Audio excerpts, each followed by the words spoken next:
Good afternoon. I'm Linda Bell. My name is Linda Bell.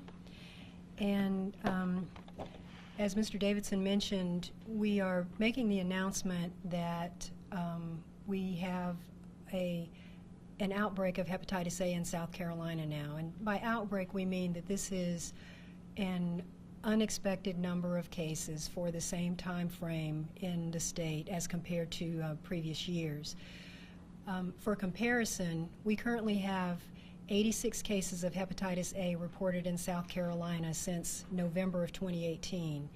And if we compare those case counts to a similar time period in previous years, we see an average of about 19 cases per year. So we're currently more than 4 times the number of cases that we would normally expect to see. So by definition, that's an outbreak, but I do want to make the point that we have been monitoring the occurrence of hepatitis A in other states where they are experiencing outbreaks as well.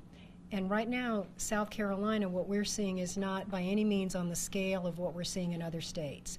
So it is an outbreak for us by definition because it's an unexpected number of cases.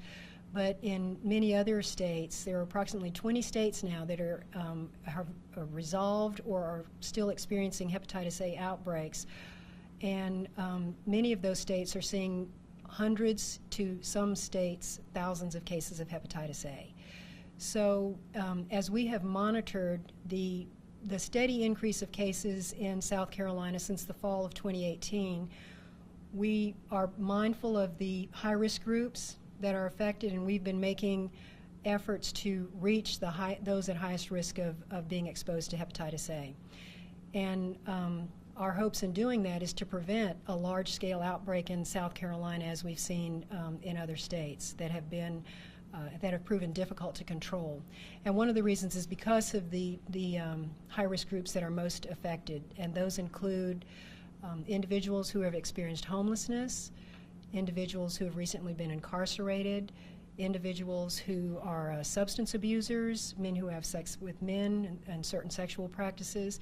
And so outreach to those groups has been a challenge, but we're working with providers in the state that provide services for those individuals.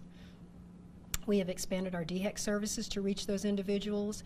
And so by increasing awareness about the situation with hepatitis A in South Carolina, we hope to make providers aware of hepatitis A so that they will look for these cases, they'll report them promptly, and most importantly, that they will offer the hepatitis A vaccination to those who are at highest risk. Because if we can get significantly increased coverage with the hepatitis A vaccine in those who are at increased risk of being exposed, then we can get ahead of a significant outbreak in South Carolina, and our goal is to prevent what has happened in other states by these measures.